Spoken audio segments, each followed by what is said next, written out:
Virat IAS academy के online मंच पर आप सबका बहुत बहुत स्वागत है। हम आज सेकुलरिज्म वाले टॉपिक को डिस्कस करेंगे जो हमारे संविधान का एक बहुत ही, बल्कि मैं ये कहूँ कि सबसे ज़्यादा इम्पॉर्टेंट फीचर है, तो ये बात गलत नहीं होगी।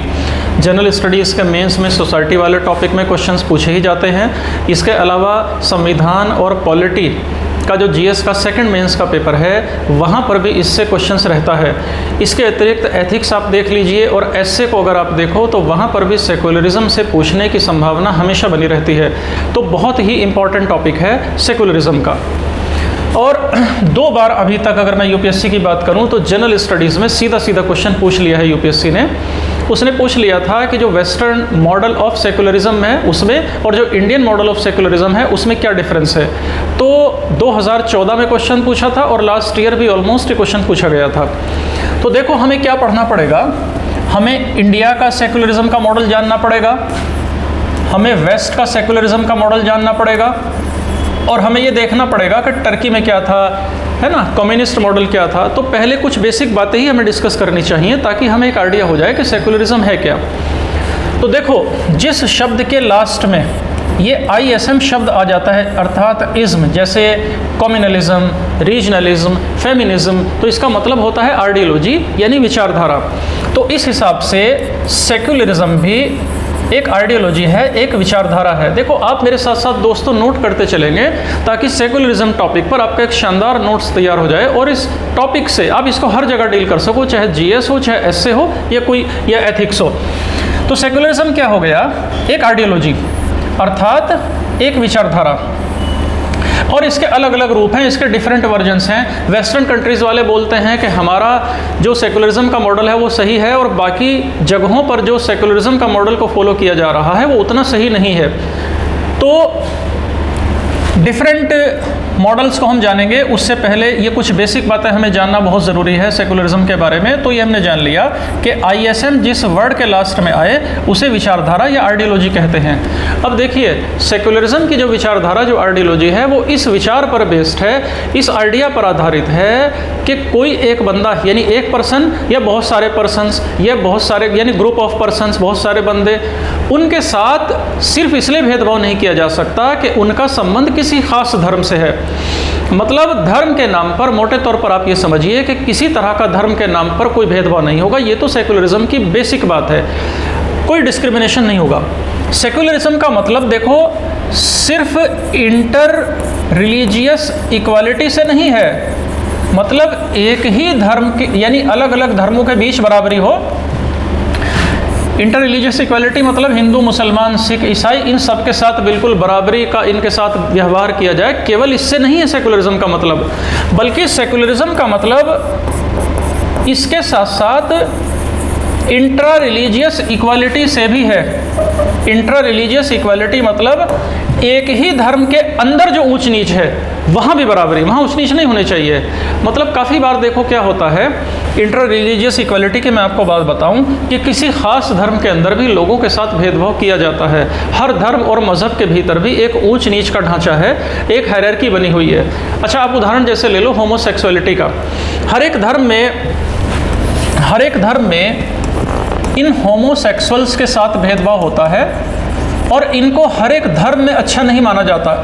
तो मेरा कहने का मतलब ये है कि जो सेकुलरिज्म है, जो धर्मनिरपेक्षता है, वो ना सिर्फ अलग अलग धर्मों के बीच बराबरी की बात करती है, बल्कि एक ही धर्म के अंदर जो ऊंच नीच है, जो छुआछूत है, वहाँ भी बराबरी की बात करती है। अब देखो ये जो सेकुलरिज्म शब्द है ये किसने दिया था? तो देखो एक बंदे थे जिनका नाम था जॉर्ज जैकब हॉलियॉक, ये इन्होंने दिया था। जॉर्ज जैकब हॉलियॉक, मेरे साथ आप लिख लीजिए मेरे साथ साथ, जॉर्ज जैकब हॉलियॉक। और 1851 की बात है जब इन्होंने ये वर्ड दिया दोस्तों। और इन्होंने सेकुलरिज्म के बारे में 4 मेन बातें बताई थी। पहली बात तो इन्होंने हॉलियॉक साहब ने ये कही थी कि जो स्टेट है इसे धर्म के प्रति बिल्कुल तटस्थ होना चाहिए, यानी धर्म के प्रति बिल्कुल न्यूट्रल होना चाहिए। तो पहली बात क्या कही कि स्टेट जो है वो रिलीजन के प्रति न्यूट्रल रहेगा, ये होना चाहिए। दूसरी बात इन्होंने क्या कहा कि साइंटिफिक टेम्पर पर फोकस होगा, मतलब फोकस होगा साइंटिफिक टेम्पर पर, यानी वैज्ञानिक भावना पर फोकस होना चाहिए। तीसरी बात इन्होंने कही कि राज्य रेशनैलिटी पर बल देगा, तार्किकता पर बल देगा, एम्फेसिस ऑन रेशनैलिटी, तार्किकता पर बल, इस पर बल देगा राज्य। यहाँ पर देखो एक बात जान लो, हमारे कुछ राजनेता इस तरह की बातें करते हैं कि महाभारत के टाइम में इंटरनेट होता था, या रामायण के टाइम में पुष्पक विमान होता था, या जेट एयरक्राफ्ट था, तो ये सब इरेशनल बातें हैं, ये अतार्किक बातें हैं, इसमें कोई लॉजिक नहीं है। तो ये तीसरी बात है जो बोली थी होलियोक साहब ने। चौथी बात इन्होंने ये कही थी, इन्होंने कहा था कि जो स्टेट है वो समर्थन करेगा सेकुलर मोरालिटी का, यानी जो धर्मनिरपेक्ष नैतिकता है राज्य उसका समर्थन करेगा।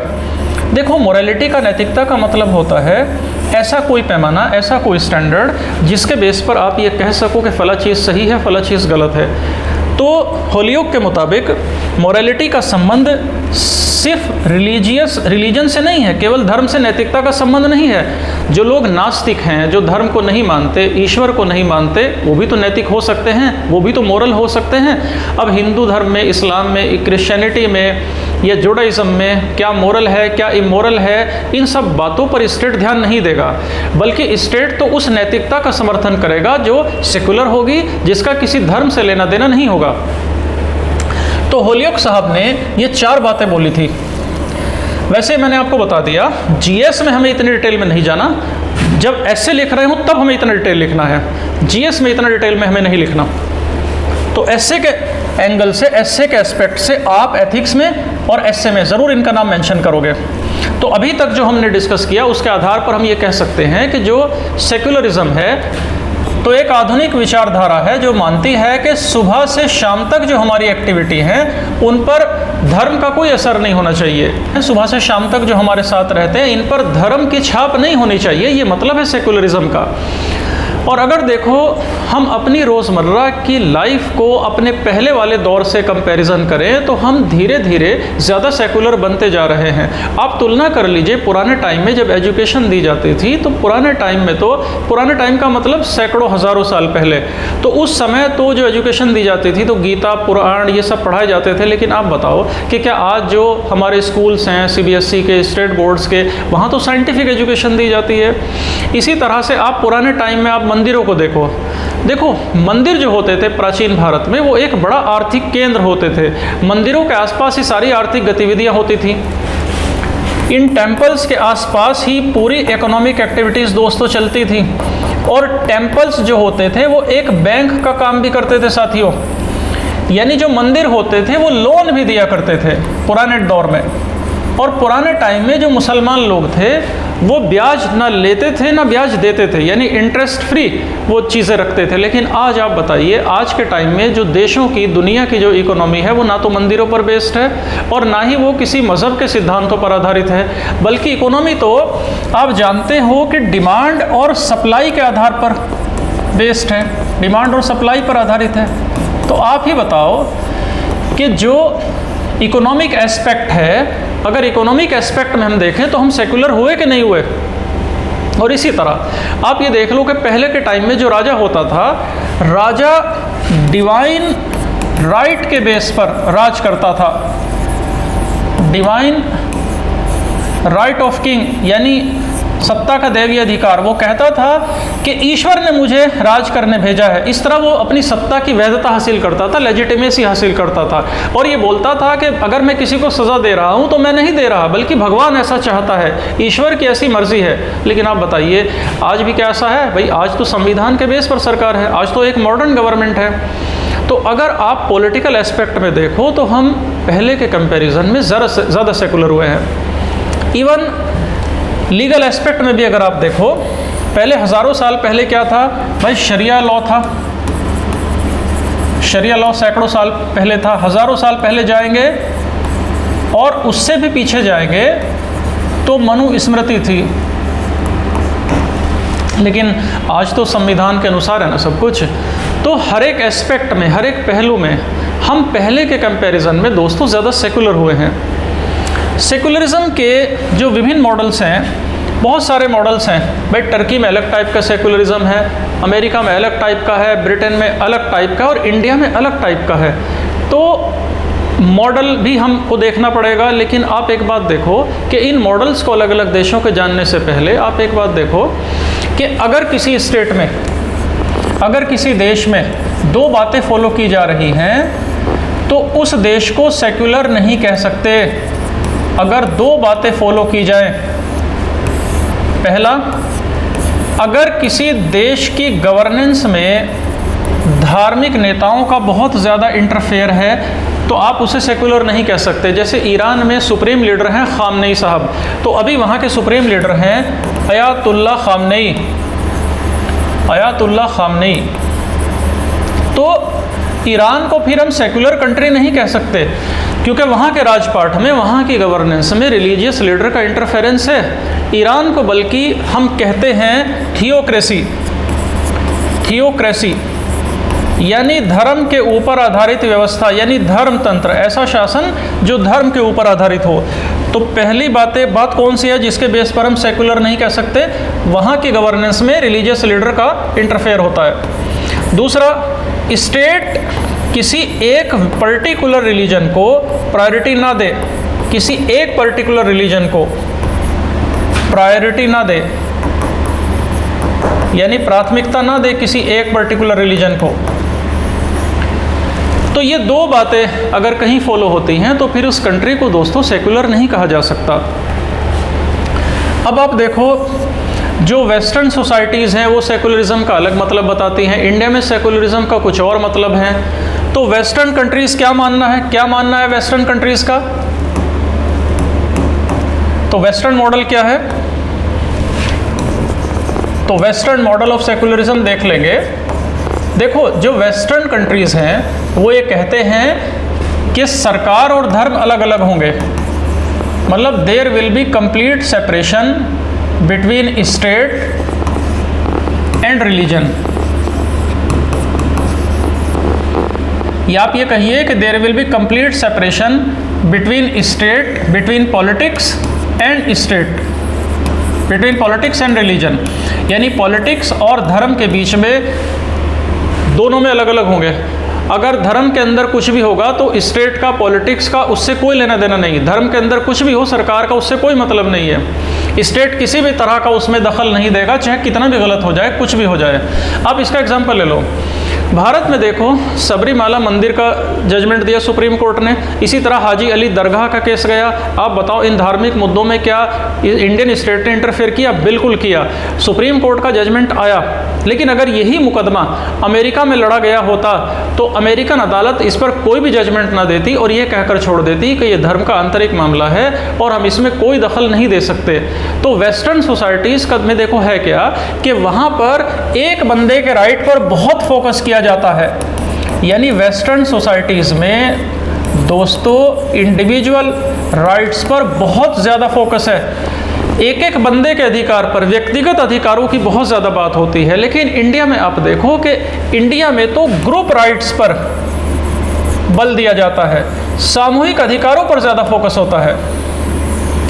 आप आर्टिकल 25 से लेकर 28 देख लो हमारे संविधान में, और आर्टिकल 29 और 30 देख लो।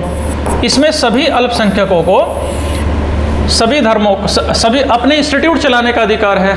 तो ये ग्रुप राइट के फोकस को शो करता है, सामूहिक अधिकार की भावना को बताता है। और देखो, शुरुआत में हमने ये बात डिस्कस करी थी, किसी बंदे के साथ धर्म के आधार पर भेदभाव नहीं किया जा सकता। तो आप बताओ, वेस्टर्न कंट्रीज़ का जो सेकुलरिज्म का मॉडल है, क्या वो इस बात पर खरा उतरता है कि नहीं? बताओ आप। तो बिल्कुल उतरता है भाई, क्योंकि वेस्टर्न कंट्रीज़ को धर्म में, वेस्टर्न कंट्रीज़ धर्म में कोई दखल नहीं देता, वो कोई इंटरफेयर नहीं करता, वो तो धर्म को रिकॉग्नाइज ही नहीं करता। देखो, भेदभाव की बात तो तब आती ना जब राज्य का धर्म के साथ कोई लेना देना होता, मतलब एक ख़ास धर्म को ज़्यादा अधिकार दे देते और दूसरे धर्म को उतने अधिकार न दिए जाते, तो ऐसे केस में सवाल उठ जाता भेदभाव का। अब यहाँ पर देखो, मैं एक इम्पॉर्टेंट बात आपको और बता दूँ।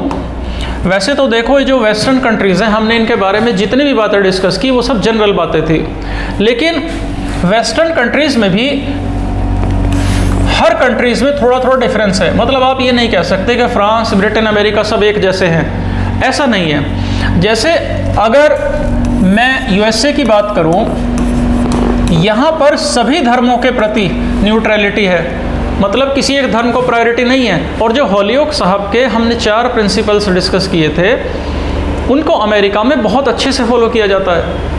और आम तौर पर जब हम वेस्टर्न कंट्रीज़ के सेकुलरिज्म की बात करते हैं तो उसका मतलब देखो ये जनरली ये होता है कि हम जनरली अमेरिका के सेकुलरिज्म की ही बात कर रहे हैं। हालांकि डिफरेंस है, लेकिन वेस्टर्न का मतलब अमेरिकन मॉडल।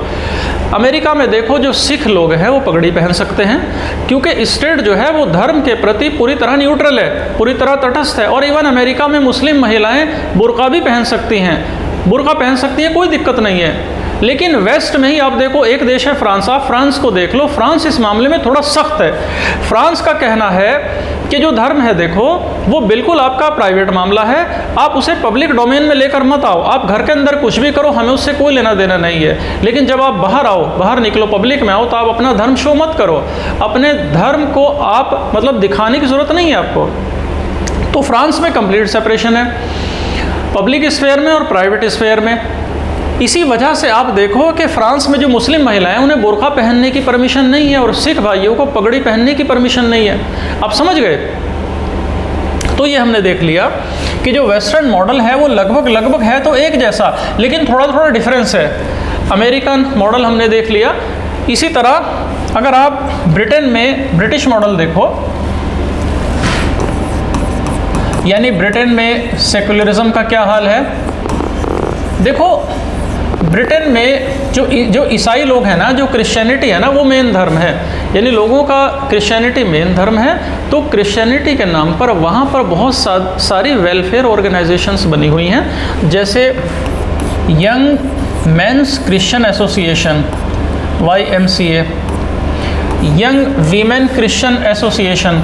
अब ये जो ऑर्गेनाइजेशन है ये लोगों की वेलफेयर के लिए काम करती हैं, भलाई के लिए काम करती हैं, और इन ऑर्गेनाइजेशंस को वहाँ की जो गवर्नमेंट है वो इनकी फंडिंग करती है, वो इनकी मदद करती है। जबकि जो बाकी धर्मों की ऑर्गेनाइजेशंस हैं, हिंदूज़ की हैं, मुस्लिम्स की हैं, सिखों की हैं, उनको तो ब्रिटिश सरकार मदद नहीं करती, उनको तो फंडिंग नहीं करती। इवन जो ब्रिटेन की जो क्वीन है, जो मोनार्क हैं, जो वहाँ के किंग हैं, वहाँ के जो मोनार्क हैं, तो मतलब जो शाही परिवार है वो बहुत सारे चर्चों का मुखिया है। तो इसीलिए बहुत सारे एक्सपर्ट ये कहते हैं कि जो ब्रिटेन का मॉडल है ये दिखावे का मॉडल है, इसीलिए इसको स्यूडो सेक्युलर मॉडल भी बोलते हैं। मतलब हिंदी में इसे कहेंगे छद्म धर्म निरपेक्षता का मॉडल। देखो जब आप अपने आंसर में, अपनी राइटिंग में ये छोटी छोटी बातें आप लिखते हो ना, तो एग्जामिनर पर बेहतरीन इंप्रेशन पड़ता है। मान लो सवाल पूछ लिया आपसे कि जो वेस्टर्न सेकुलरिज्म का मॉडल है और जो इंडियन सोसाइटी का सेकुलरिज्म का मॉडल है, इसको कंपेयर करिए। तो आप जब वेस्टर्न सेकुलरिज्म के मॉडल को एक्सप्लेन करोगे तो एक लाइन में आपने मान लीजिए ये लिख दिया कि जनरली अमेरिका में जो सेकुलरिज्म का मॉडल है उसे ही वेस्टर्न सेकुलरिज्म का मॉडल कहा जाता है। अगर ब्रिटेन और फ्रांस की बात करें तो उनमें थोड़ा अमेरिकन मॉडल से डिफरेंस है। तो ये 1.5-2 लाइन अगर आप लिख देते हो तो एग्जामिनर को लगेगा कि जो बंदा जो है इसके आंसर में डेप्थ है, गहराई है। और एक बात और देख लो कि जो वेस्टर्न समाज है ना, पश्चिमी सोसाइटी, उसमें कंप्लीट सेपरेशन क्यों है स्टेट और रिलीजन के बीच, यानी सरकार अलग और धर्म अलग। ऐसा क्यों है?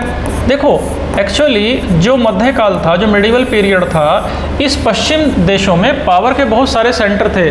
कुछ पावर तो थी चर्च के पास, फादर के पास, कुछ पावर थी वहाँ के किंग के पास, और कुछ पावर थी वहाँ के जो फ्यूडल लॉर्ड्स थे, आप ज़मींदार मान सकते हो।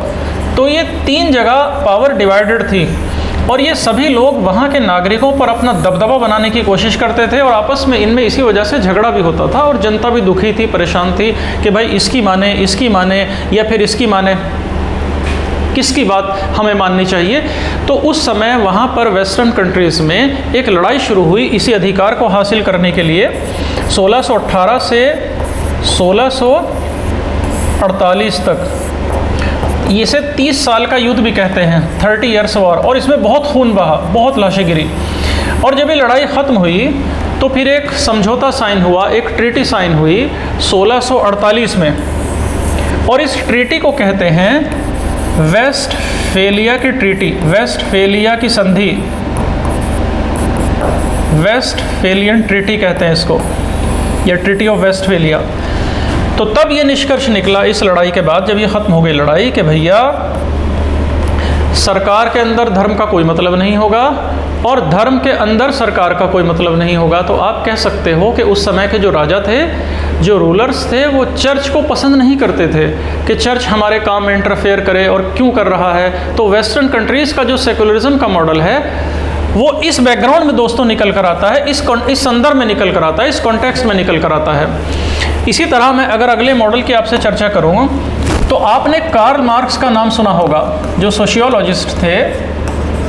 तो मार्क्स ने कम्युनिस्ट मॉडल दिया, और मार्क्स ने कहा था, आपको याद होगा, कि धर्म एक अफीम है, और इसी मॉडल को दोस्तों कम्युनिस्ट मॉडल भी कहते हैं। देखो, जो कम्युनिस्ट गवर्नमेंट होती है वो कार्ल मार्क्स के विचारों को मानती है, और मार्क्स ने, मैंने आपको बताया क्या कहा था, इन्होंने कहा था कि रिलीजन इज़ ओपियम, ओपियम कहते हैं अफीम को, ओपियम ऑफ मासेस। मार्क्स ने कहा था कि जो अमीर लोग हैं, जो कैपिटल क्लास है, वो धर्म का, मज़हब का इस्तेमाल इसलिए करती है ताकि जो मज़दूर लोग हैं, जो वर्किंग क्लास है, वो अपने ऊपर हो रहे अत्याचार को, एट्रोसिटी को वो भूल जाएं, उसे इग्नोर कर दें, उनके दिमाग में ये बात ना है। और दुनिया के कई हिस्सों में देखो कम्युनिस्ट सरकार है, क्यूबा में है, चाइना में है, नॉर्थ कोरिया में है, इन देशों में अब देखें अभी भी है, क्यूबा, चाइना, नॉर्थ कोरिया, और इन सभी देशों में जो सरकारें हैं वो मार्क्स के विचारों से बहुत प्रभावित हैं। और इन देशों में जो स्टेट है वो ना तो ईश्वर के वजूद को एक्सेप्ट करता है और ना ही वो धर्म के वजूद को एक्सेप्ट करता है। तो इन देशों में जो मॉडल है, उस मॉडल को कम्युनिस्ट मॉडल तो कहते ही हैं, उसको दोस्तों एथीस्ट मॉडल भी कहते हैं, यानी नास्तिकतावादी अवधारणा, एथीस्ट मॉडल। तो हमने देखो ये डिस्कस कर लिया कि वेस्टर्न मॉडल क्या है, और ये कम्युनिस्ट मॉडल या फिर ये एथीस्ट मॉडल क्या है। इसी तरह जो मिडिल ईस्ट में एक देश है टर्की, इस टर्की में दोस्तों 1923 से पहले इस टर्की का नाम होता था ओटोमन एम्पायर, यानी टर्की नहीं कहते थे, इसको ओटोमन साम्राज्य कहते थे। और टर्की में खलीफा का शासन था, कैलिफेट रूल था, कैलिफेट सिस्टम था। कैलिफेट मतलब धर्म का मुखिया, खलीफा का मतलब होता है पैगंबर मोहम्मद का उत्तराधिकारी, पैगंबर मोहम्मद का जो उत्तराधिकारी है। तो इस 1923 से पहले टर्की का नाम ओटोमन एम्पायर था, और जो यहाँ का रूलर था वो खलीफा होता था। तो हेड ऑफ द स्टेट को टर्की में सुल्तान भी कहते थे। हिस्ट्री में भी आपने पढ़ा होगा कि सुल्तान टर्किश लैंग्वेज का वर्ड है। जैसे देखो अभी भी क्रिश्चियनिटी में धर्म का मुखिया पॉप है, उसी तरह इस्लाम में खलीफा होता था, हेड ऑफ द रिलीजन, या धर्म का मुखिया, या हेड ऑफ इस्लाम रिलीजन। तो 1923 तक खलीफा सिस्टम टर्की में चलता था, लेकिन 1923 में ये सिस्टम बंद हो गया क्योंकि वर्ल्ड वार फर्स्ट उस समय चल रहा था, ख़त्म हुआ था। और ये जो ओटोमन एम्पायर था, इसने फर्स्ट वर्ल्ड वॉर में दोस्तों जर्मनी का साथ दिया था, और जर्मनी युद्ध हार गया था, और जीत हुई थी यूनाइटेड किंगडम की और फ्रांस की। अब देखो यूके और फ्रांस अगर जीत गए, देखो जीतने वाला तो कुछ ना कुछ लेगा ही, तो इन्होंने इस ओटोमन एम्पायर से बहुत कुछ छीन लिया। यूके ने और फ्रांस ने बहुत कुछ छीन लिया। जैसे इराक और फिलिस्तीन ब्रिटेन के कब्जे में उसी समय आ गए, ये टर्की के हिस्से थे। तो पैलेस्टाइन और इराक तो आ गए, और लेबनान और सीरिया आ गए फ्रांस के कब्जे में। पैलेस्टाइन और इराक ब्रिटेन के, और लेबनान और सीरिया फ्रांस में। और बहुत सारे देशों में इसको इस्लाम की इंसल्ट माना गया, और खलीफा सिस्टम की भी इंसल्ट माना। आपको याद होगा कि इंडिया में भी इस चीज़ को लेकर खिलाफत मूवमेंट शुरू हुआ था, इसी के खिलाफ खिलाफत आंदोलन शुरू हुआ था, खिलाफत आंदोलन। अब ये सब हो गया। इसके बाद टर्की में इलेक्शन हुए, और उस इलेक्शन में जीत हुई एक बंदे की, जिस बंदे का नाम था मुस्तफ़ा, बंदा जीत गया इलेक्शन में, मुस्तफ़ा कमाल अतातुर्क, इसे पाशा भी कहते हैं, पाशा। टर्की की सत्ता इस बंदे ने संभाल ली, और इसने टर्की को मॉडर्नाइज करने के लिए खलीफा सिस्टम को ही बैन कर दिया, बैन लगा दिया खलीफा की व्यवस्था पर। तो इसी वजह से जो खिलाफत आंदोलन था ये इंडिया में ठंडा पड़ गया था दोस्तों, क्योंकि खिलाफत मूवमेंट तो इसलिए हो रहा था ना कि वर्ल्ड वॉर फर्स्ट के जो विजेता थे, जो विनर थे, उन्होंने खलीफा सिस्टम की इंसल्ट कर दी। लेकिन जब एक मुस्लिम ने ही, एक टर्किश बंदे ने ही, यानी कमाल अतातुर्क ने ही खिलाफत सिस्टम को ख़त्म ही कर दिया, तो भारत में फिर ये ख़त्म हो गया। और दूसरा कदम कमाल पाशा ने ये उठाया कि इस्लाम के प्रभाव को कम करने के लिए टर्की में ये बंदा हेड एक्ट लेकर आया, मतलब सर पर मुस्लिम महिलाओं द्वारा पहना जाने वाला स्कार्फ इसने प्रतिबंधित कर दिया, इस पर बैन लगा दिया, यानी हेड एक्ट लेकर आया और बैन ऑन द स्कार्फ लेकर आया। और इसके बंदे के सत्ता में आने से पहले छुट्टी होती थी फ्राइडे को, लेकिन इस बंदे ने पब्लिक हॉलीडे कर दिया संडे को, और इस्लामिक कैलेंडर, हिजरी कैलेंडर को हटा दिया और उसकी जगह ग्रेगोरियन कैलेंडर ये बंदा लेकर आया, इंग्लिश कैलेंडर लेकर आया। और जनता से इसने कहा कि आप 5 बार नमाज मत पढ़ो, बल्कि 3 बार नमाज पढ़ोगे तो काफ़ी है। और जो टर्किश लैंग्वेज है वो लिखी जाती थी अरबिक स्क्रिप्ट में, और कमाल पाशा ने कहा कि आप इसको रोमन स्क्रिप्ट में लिखो, जैसे इंग्लिश लिखी जाती है, अरबिक स्क्रिप्ट में मत लिखो। तो कहने का मतलब यहाँ पर दोस्तों ये हुआ कि जो टर्किश मॉडल है ना सेकुलरिज्म का, उसमें स्टेट धर्म में बहुत ज़्यादा दखल देता है, बहुत एक्टिवली इन्वॉल्व होता है, रिलीजन को सप्रेस करता है, कुचलता है, दबाता है धर्म को। और कमाल अतातुर्क पाशा ने ये सारे कदम उठाकर इस्लाम के प्रभाव को कम करने की कोशिश की। मतलब जो टर्किश मॉडल ऑफ सेकुलरिज्म है ना, वो ये है कि स्टेट एक्टिवली काम करेगा इस धर्म के प्रभाव को कम करने के लिए। और ये जो कमाल पाशा था, इसे टाइटल दिया गया था वहाँ की जनता द्वारा अतातुर्क का। तो आप ये कह सकते हो कि जो टर्किश मॉडल ऑफ सेकुलरिज्म है, ये मॉडल तो वेस्टर्न कंट्रीज़ का जो मॉडल था ना सेकुलरिज्म का, ये तो उससे 2 नहीं बल्कि 4 कदम आगे चला गया। ये मॉडल बोलता है कि हम तो एक्टिवली शामिल होंगे और धर्म को दबाएंगे, धर्म के असर को घटाएंगे, कम करेंगे। तो हमने ये 3 मॉडल दोस्तों देख लिए। एक हमने देख लिया वेस्टर्न मॉडल, एक हमने देख लिया कम्युनिस्ट मॉडल, और एक हमने देख लिया टर्किश मॉडल ऑफ सेकुलरिज्म। ठीक है जी। अब देखो सारे मॉडल देख लिए, तो अब बहुत इंपॉर्टेंट है हमारे लिए कि इंडिया में फिर क्या है, इंडियन मॉडल क्या है। देखो दोस्तों, इंडिया में मॉडल है सैद्धांतिक दूरी का। सैद्धांतिक दूरी मतलब प्रिंसिपल डिस्टेंस। प्रिंसिपल डिस्टेंस मतलब स्टेट यानी सरकार सभी धर्मों से बराबर दूरी मेंटेन रखेगी। अब देखो बहुत ज़्यादा ध्यान से सुनना, तो लिखा तो यह है कि इंडियन जो सरकार है, जो इंडियन स्टेट है, वो इक्वल डिस्टेंस मेंटेन करेगा सभी धर्मों से। लेकिन जब भी ज़रूरत पड़ती है तो इंडियन स्टेट धर्म के अंदर इंटरफेयर करता है, और इसके बहुत सारे एग्जाम्पल हैं। अभी रिसेंटली सुप्रीम कोर्ट ने 3 तलाक पर जजमेंट दिया, उसमें भी मुसलमानों ने बचाव में कहा कि सुप्रीम कोर्ट मुसलमानों के पर्सनल लॉ में इंटरफेयर नहीं कर सकता, क्योंकि आर्टिकल 25 और 26 के अनुसार हमें अपने धर्म को अपने हिसाब से मैनेज करने की आज़ादी है। लेकिन सुप्रीम कोर्ट ने कह दिया कि देखो ये इंडिविजुअल राइट के ख़िलाफ़ है, व्यक्तिगत अधिकारी के ख़िलाफ़ है, ये राइट टू इक्वालिटी के ख़िलाफ़ है। अब आप बताइए, क्या सुप्रीम कोर्ट ने धर्म के अंदर इंटरफेयर नहीं किया? तो डेफिनेटली दोस्तों इंटरफेयर किया। इसी तरह जो सबरीमाला मंदिर का केस आप ले लो, या हाजी अली दरगाह का केस ले लो, तो कोई भी रिलीजियस मॉरल सोसाइटी की प्रोग्रेस में धर्म की कोई बात या समाज की उन्नति में वो बात रुकावट पैदा करेगी, ये आम आदमी के फंडामेंटल राइट को छीनेगी वो बात, तो उस समय स्टेट के द्वारा धर्म के इस मामले में हस्तक्षेप किया जाएगा, इंटरफेयर किया जाएगा। जैसे स्टेट ने इंटरफेयर किया ट्रिपल तलाक में किया, हाजी अली दरगाह मामले में किया, सबरीमाला मंदिर के मामले में किया। समझ गए आप लोग? मतलब ये प्रिंसिपल डिस्टेंस का जो मॉडल है ना, सैद्धांतिक दूरी, ये मॉडल कहता है कि सभी धर्मों से स्टेट या सरकार बराबर दूरी बनाकर चलेगी। लेकिन जब भी कोई धर्म का मूल्य, धर्म की वैल्यू समाज की प्रोग्रेस में, समाज की प्रगति में रुकावट बनेगा, या कुछ लोगों के जो इंडिविजुअल राइट्स हैं, जो अधिकार हैं, अगर उनका वायलेशन होगा, तो उस समय स्टेट के द्वारा दखल दिया जाएगा, इंटरफेयर किया जाएगा। आप यहाँ पर एक बात फोकस करो, अगर किसी धर्म के लोगों के साथ कुछ गलत होता है, कोई भेदभाव होता है, तो तब भी दोस्तों स्टेट इंटरफेयर कर सकता है। और इसके लिए हमारे संविधान में आर्टिकल 25 है,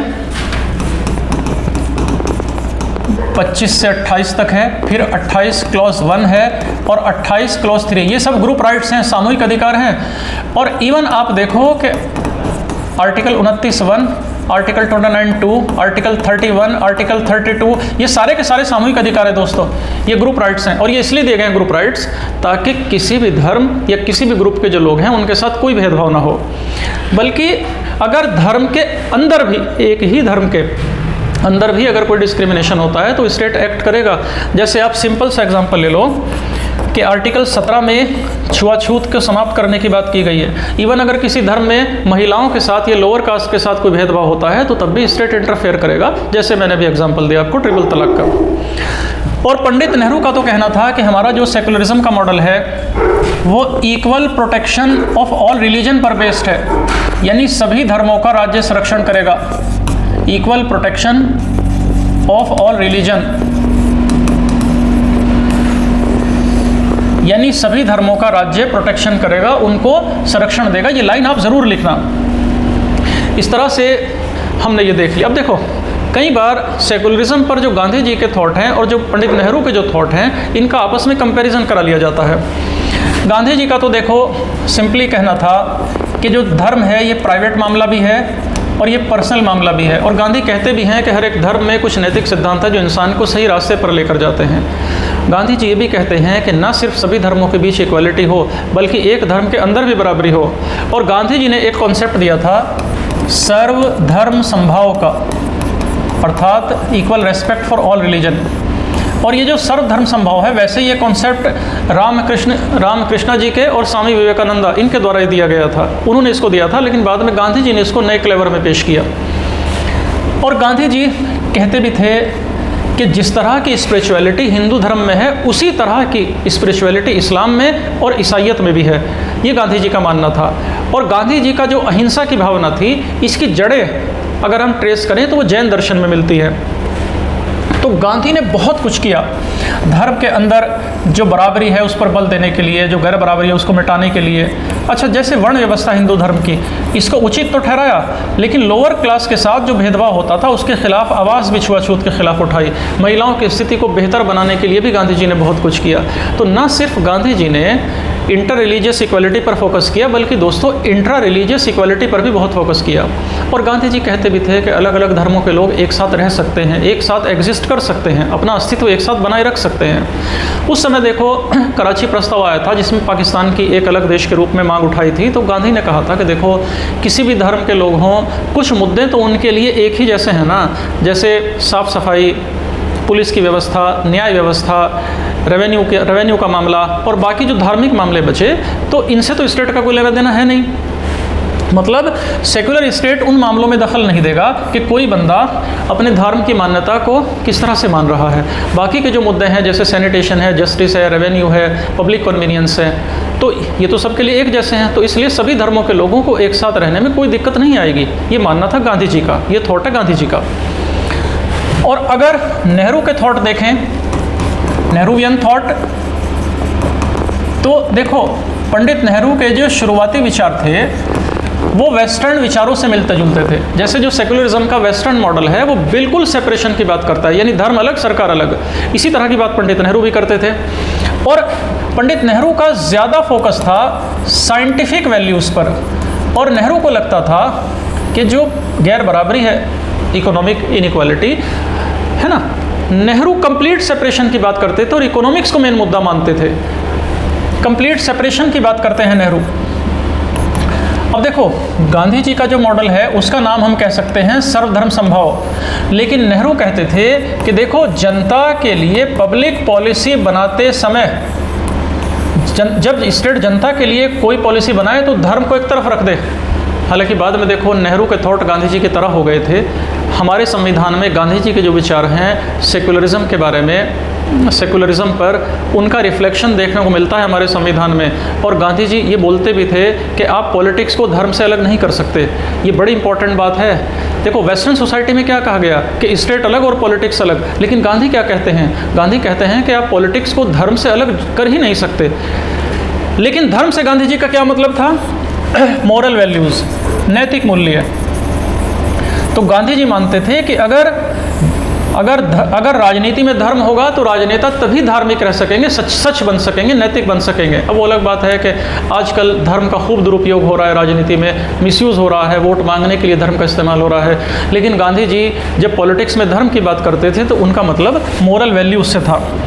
और गांधी जी का मानना था कि हर धर्म मोरल वैल्यूज़ देता है। तो अगर पॉलिटिक्स की बुनियाद धर्म के आधार पर डलेगी, राजनीति अगर धर्म के नाम पर होगी, तो उसमें तो बुराई ही पैदा होगी।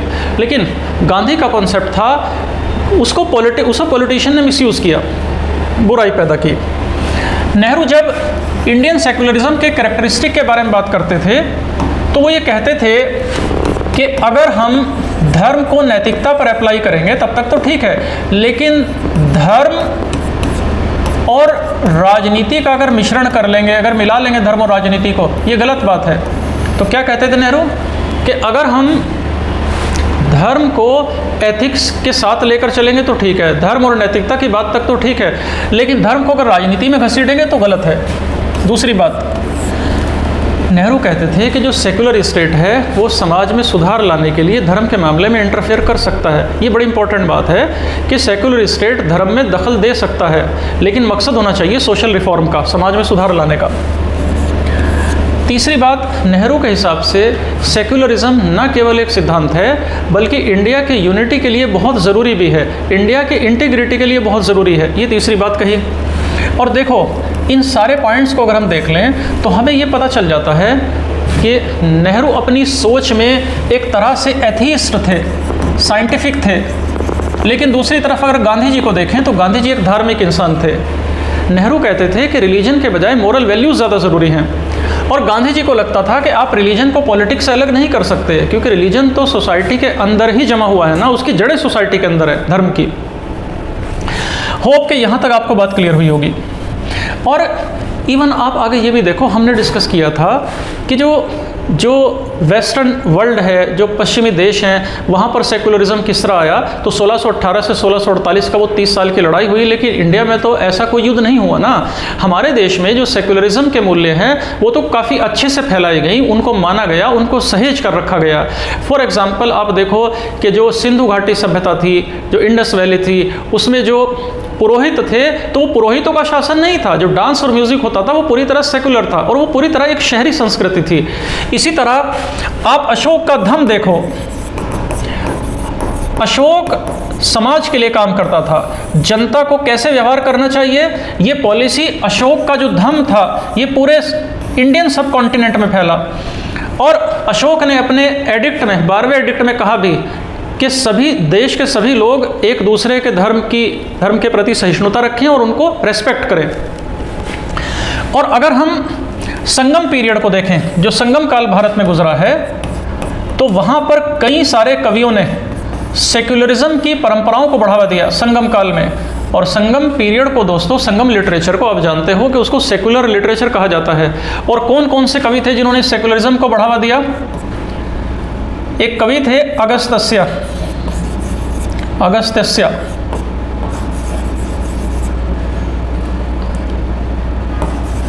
दूसरे कवि थे टोलकाप्पियार, तीसरे कवि थे नक्कीरर, थिरुवल्लुवर,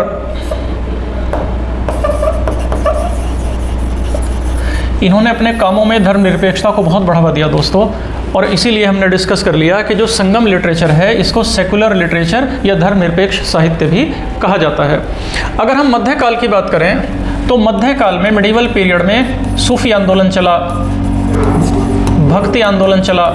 और इन आंदोलन को चलाने वाले जो लोग थे, जैसे बाबा फरीद, बाबा गुरु नानक, संत तुकाराम, मीराबाई, चिश्ती, इन सब ने अपने संदेशों में भाईचारे की, यूनिवर्सलिज्म की, ब्रदरहुड की, टॉलरेंस की, समाज में पीस और प्रोस्पेरिटी लाने की बातें कहीं, किसी खास धर्म को प्रमोट करने की बातें नहीं की। और इवन आप अकबर के टाइम में भी देख लो, अकबर के टाइम में अकबर ने दीन इलाही चलाया, लेकिन इसको किसी पर थोपा नहीं। और अकबर की पॉलिसी थी सुलह एक कुल की, यानी सबके साथ शांति, सभी धर्मों का सम्मान। इवन जो इबादत खाना अकबर ने बनाया उसमें सभी धर्मों के बीच डिबेट कराई जाती थी फतेहपुर सीकरी में, ताकि सोसाइटी में धार्मिक बराबरी आए और धार्मिक सहिष्णुता आए। सिखों के गुरु गुरु नानक देव जी थे, उनका तो फेमस कोट है कि there is no Hindu no Musalman, only humans, यानी कोई हिंदू नहीं है, कोई मुसलमान नहीं है, सिर्फ इंसान है। इसी तरह राजा राम मोहन राय, डियोर्जियो, स्वामी विवेकानंद, एनी बेसेंट, इन सब ने अपने आंदोलन चलाए। अलीगढ़ आंदोलन चला भारत में। इन सब में, सामाजिक सुधार आंदोलनों में, इन्होंने अलग अलग धर्मों के जो विश्वास थे, उन विश्वासों के अंदर जो ऑर्थोडॉक्सी थी उससे मुक्ति दिलाने की कोशिश की। और ये जो जितने भी आंदोलन थे, इन सब ने शुरुआत से ही टॉलरेंस की, हार्मनी की बात की और सभी धर्मों के प्रति रिस्पेक्ट की बातें हुई। और कांग्रेस का तो पूरा आज़ादी की लड़ाई जो है वो तो पूरी तरह से सेकुलर लड़ाई थी, एक सेकुलर आंदोलन था। सभी धर्म के लोगों को कांग्रेस के अंदर जगह दी गई, चाहे बदरुद्दीन तैयब जी हों, चाहे रहमतुल्लाह सयानी हों, ये सब इंडियन नेशनल कांग्रेस के प्रेसिडेंट बने। तो इसी बात से इंडियन नेशनल कांग्रेस के सेकुलर एटीट्यूड का पता लगता है। देखो, ये सारी बातें आपको एसए में कोट करने के काम आएंगी। जैसे हमने डिस्कस किया संगम लिटरेचर का एग्जाम्पल, सिंधु घाटी का उदाहरण, अशोक का उदाहरण, अकबर का उदाहरण, सूफी आंदोलन, भक्ति आंदोलन, समाज सुधार आंदोलन। तो मान लीजिए सेकुलरिज्म पर दोस्तों एसए लिखने के लिए आ गया, तो उस समय आपके पास कंटेंट काफ़ी ज़्यादा रहेगा। तब एक डायमेंशन के अंदर आप बहुत सारी सब डायमेंशन डाल सकते हो। जैसे हिस्टोरिकल डायमेंशन में आप एंशंट इंडिया का, मिडिवल का, मॉडर्न इंडिया का, ये सारे डायमेंशन आप डाल सकते हो। और जीएस में तो बस आप एक लाइन में बात कह सकते हो कि इंडिया में तो हमेशा से सेकुलरिज्म की वैल्यूज़ रही हैं, चाहे वो इंडस वैली हो, चाहे वो अशोक का पीरियड हो, भक्ति मूवमेंट हो, या फिर भारत का सोशल रिलीजियस मूवमेंट रहा हो। लेकिन ऐसे में बहुत ज़्यादा स्कोप हो जाता है। तो यहाँ तक सेकुलरिज्म का हमने एक डायमेंशन, एक एंगल डिस्कस कर लिया, या कुछ पॉइंट क्लियर कर लिए। इसके बाद भी बहुत ज़्यादा मैटर बचता है जिसे हम नेक्स्ट लेक्चर में ले लेंगे, अदरवाइज़ बहुत लंबा लेक्चर हो जाएगा। इसके बाद हम इंडियन कॉन्स्टिट्यूशन के कॉन्टेक्स्ट में बात कर लेंगे कि क्या सेकुलर आइडियाज़ हैं भारत के संविधान के, तो उनको भी देखेंगे। तो फिलहाल आज बस हम यहीं पर विराम देते हैं लेक्चर को। आप इसको तैयार कर लीजिए, और जैसा कि मैंने डिस्कस किया कि आप बुलेट पॉइंट मेंटेन कर लीजिए, शॉर्ट पॉइंट मेंटेन कर लीजिए, ये आपके बहुत काम आएंगे। तो अगले लेक्चर में हम इसको फिर कैरी करेंगे बचे हुए पार्ट को, और उसको कवर कर लेंगे जी। Thank you very much.